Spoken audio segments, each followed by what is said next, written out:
मतगणना केंद्र पर जीव कहानी में बहुत ज़्यादा ट्विस्ट है गया। जीव 8वें राउंड की काउंटिंग के दौरान स्ट्रांग रूम में तय विचित्र प्रकार की ध्वनियाँ सुनाई देने लगी।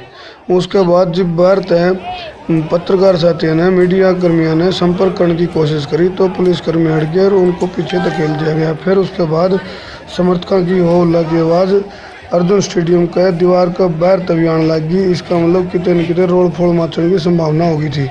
उसको देखते हुए प्रशासन पूरी तरह अलर्ट हो गया और धारा 144 का हवाला देने लग गए।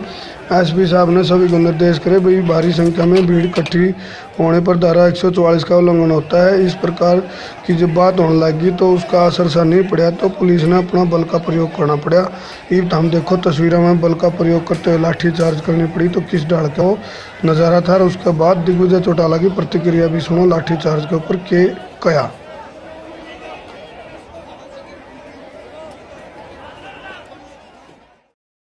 मैं समझता हूँ कि दिल्ली की जनता ने मेरे पर एक बहुत बड़ी जिम्मेदारी रखी है। इलेक्शन में जीत और हार एक अलग विषय होता है। मेरे लिए यहाँ का एक एक कीमती वोट, एक वोट नहीं बल्कि 1 लाख वोट के बराबर है। मैं जो वादा और वचन देकर के दिल्ली की जनता को आया, चाहे पक्ष में रहकर यानी वो जिम्मेवारी मिले बनकर या नहीं मिली, वो रह करके मैं उसको निभाऊंगा। जीत की बात, जींद के शहर की, जींद के गांव की, जींद के खेत खलिहान की, जींद के खेल के मैदान की आवाज़ जिस भी प्लेटफॉर्म पर मुझे उठाने का अवसर मिलेगा, मैं उस आवाज़ को कमज़ोर नहीं पड़ने दूंगा। मैं फिर से जींद की जनता का धन्यवाद करते हुए, हमारी पार्टी का ये पहला इलेक्शन था और वोट परसेंटेज भी और वोट के आंकड़े भी इस बात की गवाही दे रहे हैं कि हमने बहुत मजबूती। इनेलो को कहाँ देखते हो? इनेलो को कहाँ देखते हो? अगले विधानसभा चुनाव फिर से जींद से लड़ेंगे। मैं मीडिया के लोग मेरे अपने परिवार के लोग हैं और मैं आपसे भी वही सकारात्मकता चाहता हूं। मैं किसी के खिलाफ बोलने नहीं। अगला चुनाव फिर से जिनसे लड़ेंगे। 37,000 वोट इस बात 37,681 वोट इस बात का प्रमाण है कि खूब प्यार खूब स्नेह यहाँ के लोगों ने गले से लगाने का काम मुझे भी, दुष्यंत जी को भी और पूरी पार्टी को। सर ईवीएम को लेकर जो पार्टी फैसला करेगी, पार्टी जहाँ से चुनाव लड़वाने का फैसला करेगी, पार्टी ये पार्टी के फैसले होते हैं, ये व्यक्ति विशेष के फैसले नहीं होते। संगठन के अंदर संगठन प्रथम होता है। संगठन जो फैसला कहा जाता था कि 2-4 लड़कों की पार्टी, मैं किसी व्यक्ति विशेष पर और हम अपने आप को प्रूव करने नहीं, हम अपने संगठन की क्षमता को लोगों के लिए जो एजेंडाज को लेकर के चले हैं उसे प्रूव करने आए हैं। उसे आज हमने प्रूव किया है। हरियाणा प्रदेश के लोगों की लड़ाई दुष्यंत चौटाला जी की अगुवाई में जननायक जनता पार्टी लड़ती थी, लड़ती है और लड़ती रहेगी।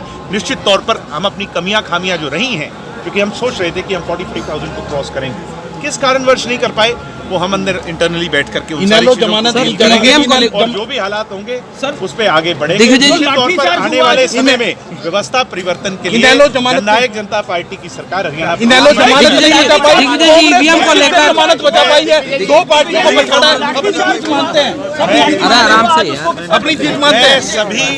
सभी लोगों को बधाई दूंगा जिसको जितने वोट मिले उनके लिए वो बहुत अच्छी बात है कि उनने वो वोट कमाए हैं। उन दोनों पार्टियों से आप ऊपर आए हैं। लोगों के अगर किसी ने 100 वोट भी लिया है तो 100 वोटों का दिल कम से कम उनने जीता। हमने 37,000 लोगों सर ईवीएम को बहुत सारी दिक्कतें हैं, बहुत सारे नंबर जो हैं वो मैच नहीं हो रहे थे।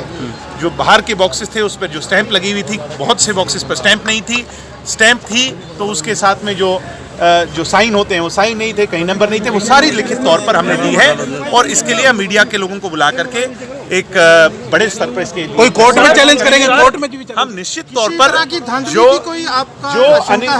अनियमितताएं हैं जो महसूस हो रहा है वो सही समय आने पर पार्टी और हम सब लोग उठाएंगे। अभी क्योंकि रिजल्ट आया है, मैं भारतीय जनता पार्टी के कैंडिडेट को बधाई देना चाहता हूं, वो जीते हैं। अगर हम हारे हैं मैं अपनी हार स्वीकार करता हूं, मगर मैं इसको अपनी हार नहीं मानता। सकारात्मक तौर पर अगर सोचा जाए, पॉजिटिव फ्रेम ऑफ माइंड से सोचा जाए, ये हमारी बहुत बड़ी आपकी पार्टी के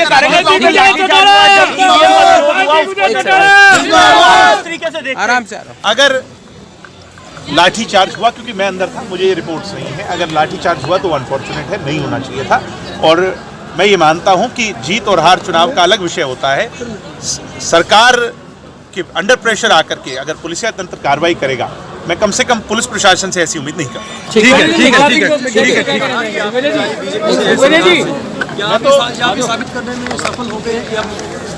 सरकार वर्सेस जेजेपी। निश्चित तौर पर आने वाला जो समय है उसमें भारतीय जनता पार्टी को अगर बड़ी चुनौती किसी ने आज दी और कल कोई देगा तो जननायक जनता पार्टी देगी। सरकार की अनियमितताओं के खिलाफ, सरकार की कमियों और खामियों के खिलाफ कोई आवाज बुलंद करने में कामयाब रहा है। प्रत्यक्ष को प्रमाण की जरूरत नहीं है, रिजल्ट दिखा रहे हैं कि वो जननायक जनता पार्टी है। कांग्रेस को लोगों ने रिजेक्ट कर दिया, मुश्किल से ही कांग्रेस अपनी जमानत बचा पाई। ठीक है।